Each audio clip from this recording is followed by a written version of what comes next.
Howdy folks, today I'm going to try and figure out my go-to mezcal for cocktails in my bar. Now before you make a comment, I'm already aware that some of these that I'm testing are possibly not the most widely available ones. These may not be available to many of you, especially if you're in, I guess, probably Canada, Europe, Australia, maybe even the East Coast of America. I don't know exactly where all these are distributed, so I mean, maybe they are available to you. Let's hope. I have the privilege of living in Oregon. I am very pleased to live in a place that has a lot of mezcal options. Hashtag blessed. But I'm gonna try and convince you, if you can, avoid those huge brands and try and look for something from a smaller producer. But why, you might ask, am I not trying these bigger brands that more people can get? Well, there are a few reasons. First of all, I've got all these great options, so I might as well use them. I understand that, like, if you don't have those options, then you should just do the best you can. Number two, when it comes to mezcal, I would much rather support a small independent producer rather than a global beverage conglomerate. Number three, they are not more expensive than the bigger brands, and in fact, a lot of the time they are cheaper, even much cheaper than those bigger brands. At least here in Oregon, your mileage may vary. And number four, I'm gonna have these bottles for a while. When I make these kinds of videos comparing different banana liqueurs or piscos or ryes or whatever, I end up with those bottles hanging around for a long time. I've still got a couple of banana liqueurs hanging out in the bar. So as long as I have these hanging around, I might as well be ones that I'm more confident in, that I'm happier to use. So that's important to me. Now, before I get on to telling you about the mezcals we are gonna try, I just wanna go over some of the big brands and let you know what I'm not gonna try. First off, there's Sombra. That is $47 for a liter here. That's about $35. It's 90 proof. There's Casamigos, started by George Clooney, of course. That is about $35, also 80 proof. And there's one called Union. That's about $35, 80 proof. And those are all owned by Diageo, a giant corporation, you know, an international conglomerate, etc. Union's probably the best of those. If you can find Union, it's probably a pretty good one. It used to be owned by a sort of a co-op. They got a distribution deal with Diageo, and then Diageo bought that company. So, I mean, they're not the worst, but I don't love that mezcal that much. So, anyway, that's that. There's Montelobos, which costs about $37, also 80 proof, but it's owned by Campari, and I also don't love that one. There's another one I've never tried called Creyente. That's about $43, but it's made by Cuervo, and I'm just not going there. And finally, there's Vida. This was one of the first mezcals for cocktails to really penetrate the market. It's one of the first ones we had here for sure. It used to be like the best you could get, the only one you could get. I feel like the quality's gone down a little over the years, and they've also been bought by Campari, and I think those two things are not a coincidence. And yeah, there's lots of other options out there now. Now, on to our contenders. First up is Bozal. This is one that I've been using for a long time. It's really my go-to one for many years, and we're just gonna see if there's one of these others I prefer more. It's an Espadin and Baril mix. Baril is another agave that's pretty common, but not as common as Espadin. It cost me $33. It's 80 proof and comes in this very cool bottle that I like a lot. It's owned by something called Maguey Spirits, which is a Mexican company who also, by the way, produce Pozote tequila, which is also pretty good. If you see Pozote, you could do worse. Next up is Bahnez. That's also an Espadin and Baril mix, $33 and 80 proof. It is owned by a 36 family co-op, which is pretty cool. You can actually go on their website and look up all of the mezcaleros that are in the co-op. You can find out their name and everything, and even their address. So if you went to Wahaka, you could actually look them up and, you know, go to the Palenque and try mezcal that they made, buy it straight from them. That's pretty cool. They also have lots of other expressions, other agaves, etc. Even have a mango distillate and a pineapple distillate, which are pretty good actually. It's, you know, basically like a mango eau de vie, you know, pretty fun tropical kind of thing to put in your cocktail. In fact, all these brands have other sort of fancier bottles that you could buy, and that's a reasonable criteria to check to see, you know, should I buy this brand of mezcal? Well, is it just this one Espadin bottle, or do they have other ones that sort of indicate that they're taking the mezcal a little more seriously? Next up, we have Fidencio, which is actually, I think, the cheapest one, $37 per liter, which comes out to $27.75 for 750. That, I think that's definitely the cheapest one we've got here, and that's a very reasonable price. It's 80 proof. It is family owned, though of course they do have investors. A lot of these, I'm sure, have some investors somewhere helping them get distribution and whatnot, but you know, that's capitalism. And last we have this one called Wahaka. It is an Espadin, $35, 80 proof. It is privately family owned. This one, I'm not sure how common this one is. I don't hear about this one a whole lot, but you know, we're gonna give it a try. Oh, and by the way, there are a couple that I was gonna put on this list that I just couldn't find locally that I usually can find. There's one called Bruxo X. If you see that, it's pretty good. There's also one called Los Yavis, which I've used before and is really good if you can find that. I'm not sure how widely available that one is, but you know, good hunting.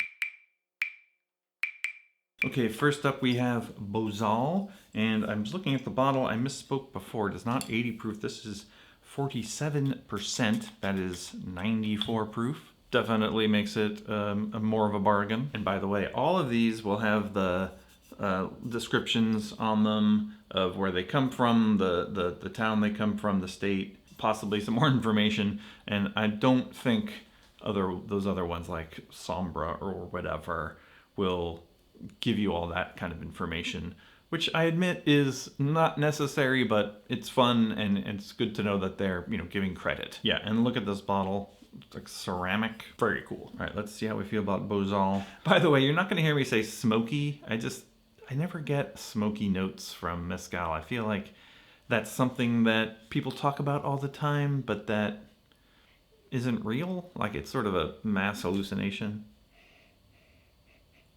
I get a lot of like that kind of roasted agave, which I guess could be confused with smoky. A lot of lime, sort of a little bit of that mineral quality that I like a lot. Let's give it a taste. Yeah, a little hot, pretty intense. 94 proof is kind of high, but should punch through in a cocktail, which is what I've found in the past. Not a super long finish, pretty standard Espadin flavors, a little limey, a little musty, a little mineral. It's solid. All right, let's move on to Bahnez. Again, information on the back, and I also misspoke about this. This is 42%, so 84. I think I said 80 before, but that's fine. Mezcal artisanal. Again, the artisanal is a Mexican government denomination of origin, a protected name. So if it doesn't say artisanal on it, you probably should get one that says artisanal. And obviously 100% agave or maguey, as they say in Spanish. All right, so Espadin and Barril. Again, that sort of liminess, that sort of mineral, roasty kind of smell. Not nearly as hot as the Bozal. I remember this one being sort of aggressive with a kind of a spicy, gritty quality to it. I'm not getting that so much right now. Lingers a little more on the back of the palate. None of these are going to be sippers, by the way. So like, we're sort of splitting hairs and hoping to find what happens in a cocktail, but it has a little bit of a harsher aftertaste, I'd say. But Not bad. All right, let's move on to Fidencio. Massive 1 liter bottle, pretty rad. Maestro Mezcalero Enrique Jimenez. Tells you right on the bottle who is actually making it. Gives you the whole breakdown on the back, which we love. This is a very normal kind of bottle with a screw top. This might be part of why it's not quite as expensive as the others. Let's give it a taste. Again, a pretty similar aroma to the other two so far. A little bit of that lime, a little more fruity smelling this one. Yeah, I'm getting like a little bit of like a, I don't know, like a pineapple-y kind of aroma. That's kind of fun. Let's give it a taste. Okay, this one's not hot at all. It's got a very easy sort of opening flavor, and it really does linger a lot more than the other two with a sort of limey tanginess to the back. Fidencio's good, dude. You could almost sip this one, but I mean, I still wouldn't sip it, but you could. Yeah, I like that one a lot. It's not as aggressive as the other two, so we'll see how it does in a cocktail. But yeah, I like that one a lot. Okay, did you need food? I know. All right, and last up we have Wahaka. It's called Wahaka, spelled with a W. I'm not sure what's up with that. They have a kind of a fun bottle embossed, the big topper thing, and the bottom sort of label is on this bias for some reason. Yeah, again, all of the sort of production information on the back, which again we love. Really like this label actually. It's very cool, colorful art. This one is also 80 proof. Again, a lot of lime flavor.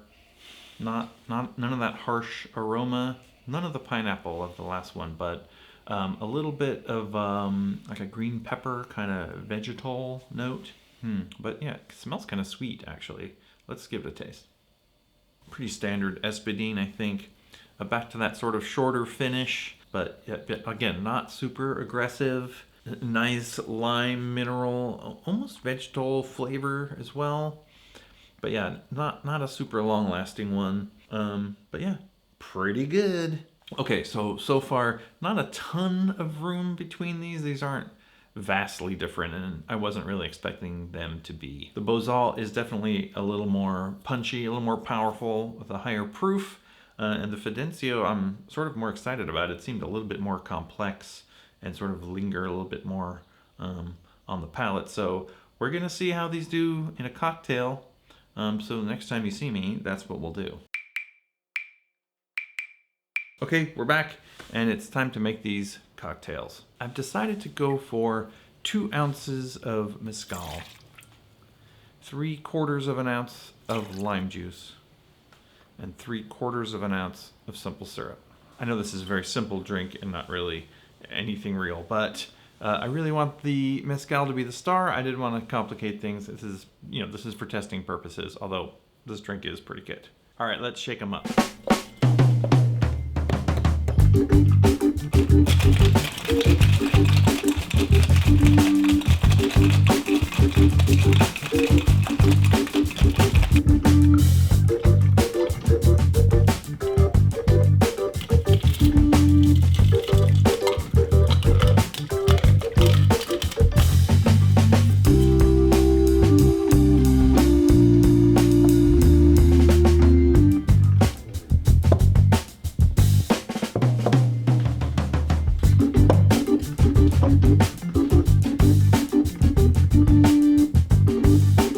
We did it. We're gonna start off with Bozal, the old standby.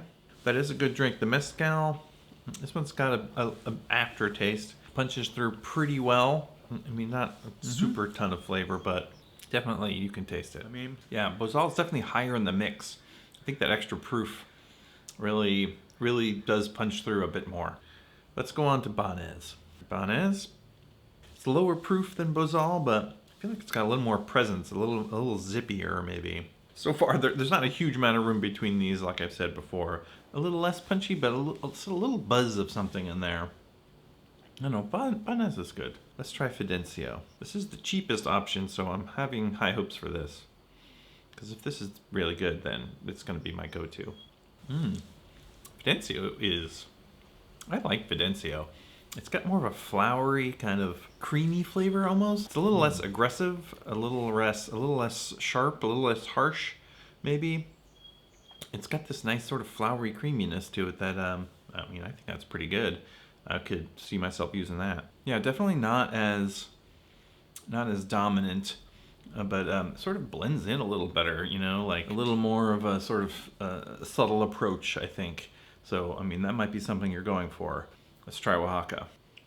Again, a little more flowery, a little less mineral and less aftertaste. The first two, that comes at the back more. It's more of like a sort of sharp aftertaste. But these last two, Wahaka and Fidencio, more of a little bit more subtle, and more of a mid palate kind of thing. Interesting. All right, well, what did we learn from all this? There's not a huge difference among these. The higher proof ones are, you know, a little higher proof. I think Fidencio might be one of my faves. It's, you know, right in line with the rest of these, but significantly cheaper.